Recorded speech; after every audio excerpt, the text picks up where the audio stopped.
сәлеметсіздер ме, аса құрметті қазақ атқамінер ағалар, екі ел ортасына бәйек болып достығын нығайтуға шапқылап жүрген елшіліктегі ағалар.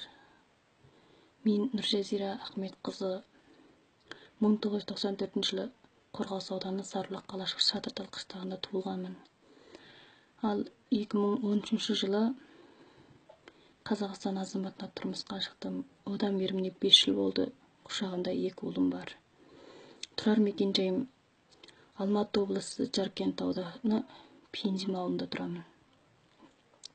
Менің сіздерге бейне жазба жолдап отырған себебім, менің анам Гүлжамал Дәулетханқызы осыдан 6,5 ай бұрын саяси үйрену деген лагерге алынып кетіп, әлі бір ешқандай хабар жоқ, іздері жоқ. Айналайын анашым, ол кісінің денсаулығы да жақсы емес еді. Бүйрегінде әлсіздік бар, суға өткен, бүйрек ауруымен ауыратын. Айналайын анашым. Сіздерден сұрар көмегім, себепсіз кеткен анашымды шығарып алуға көмектесіңіздер. Ал анамды ұстап кеткен себебі, сен Қазақстанмен көбірек сөйлескенсің деген вичатта. Анашым менің жанашырым, жақыным, өмірімдегі бар асылым.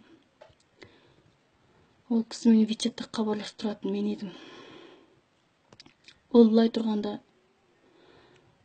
төркінімде 70 жастағы өзімнің атам бар еді.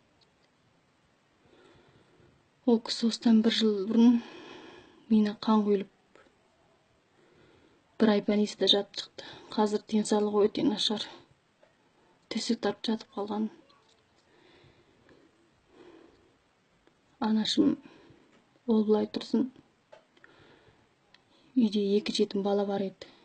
Кіші әкемнен қалған. Кіші әкем осыдан 1 жыл бұрын қатты ішіп қойып, қыстың күні аязда үсіп қайтыс болды. Ал оның әйелі болса, осыдан 10 жыл бұрын ажырасып кеткен. Ал 2 жетім баланың біреуі 16 жаста біреуі болса, біреуі әлі азамат жасына толған жоқ. 2 жетім бала, ауырып ата, ол кісілердің қал жағдайлары қалай болып жатқанында мен әлі хабардармын. Анам болса саяси үйренуде жатыр. Ал ол кісілер әлсіз, бәлкім қараусыз шығар. Ана орнына ана болып келіндік борышын атқарып отырған анам саяси үйрену деген лагерге алынып кетіп, әлі бір ешқандай хабар жоқ. 2 жетім бала, ауру атаның қалы не болып жатыр? Анашым, сырқау анашым не болып қалды деп түнде ұйқыдан, күндіз күлкіден айырып, қам көңіл отырған мен сіздерден өтініп сұрарым. Анашым Гүлжамал Дәулетханқызын шығуына көмектесіп жіберсеңіздер. Мекенжайы сол алдыңғы жолы айтқандай, Қорғас ауданы Сарыбұлақ қалашығы, Шатыртал қыстағы.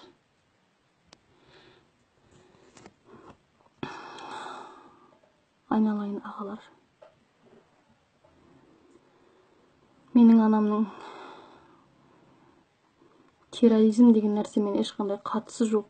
Қазақстанмен хабарласса, тек мен қызымен ғана хабарласқан. Мен боламын қызы хабарласып тұратын қызы.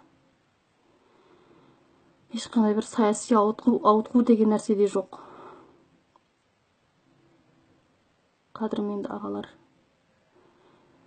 Менің осы бір бейне жазбамды көргеннен кейін қол ұштарыңызды созып анамды шығаруға көмектесіп жіберсеңіздер. Айналайын анашымның қал жағдайы не болып жатыр екен? Еш хабарсыз. Мен ол жақтағы туысқандармен хабарласудан қалдым. Тіпті әуелмен шығарып тастаған, телефоннан сөндіріп тастаған. Вообще хабарласуға келмей тұр. Бұл сонда не жағдай? Екі ел арасындағы достық қайда қалды? Хабарластырмай тастаса, менің бүткіл бауыр туысымның бәрі сол жақта. Мен жалғыз өзім осы жаққа келгенмін. Күйеуім 2 баламнан басқа ештемем жоқ.